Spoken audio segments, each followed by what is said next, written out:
நம்ம நாட்டோட பொக்கிஷங்களா கருதப்படும் பல மேதைகளின் வாழ்க்கை வரலாற்று படங்கள் ரசிகர்களிடம் தொடர்ந்து நல்ல வரவேற்பை பெற்று வந்துட்டு இருக்கு. அந்த வகையில முன்னாள் இஸ்ரோ விஞ்ஞானி நம்பி நாராயணன் வாழ்க்கை வரலாற்று படத்தை ராக்கெட்ரி தி நம்பி எஃபெக்ட்ன்ற பேர்ல மாதவன் இயக்கி நடிச்சிருந்தாரு. இந்த படம் 2022ல நல்ல வரவேற்பு பெற்றிருந்த நிலையில சிறந்த திரைப்படத்திற்கான தேசிய விருதை பெற்றிருந்துச்சு. இந்த நிலையில படத்தோட வெற்றியை தொடர்ந்து நடிகர் மாதவன் எந்திரவியல் மற்றும் விவசாயம் சார்ந்த துறைகள்ல எண்ணற்ற ஆராய்ச்சிகளை செய்த மறைந்த விஞ்ஞானி ஜி.டி. நாயுடுவோட வாழ்க்கை வரலாறு படத்துல நடிக்க இருக்காரு. இந்த படத்தை ராக்கெட்ரி தி நம்பி எஃபெக்ட் படத்தை தயாரிச்சிருந்த அதே தயாரிப்பு நிறுவனம் தயாரிக்குது.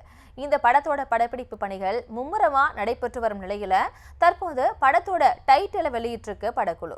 அதன்படி படத்துக்கு ஜிடிஎன்னு தலைப்பு வைக்கப்பட்டிருக்கு.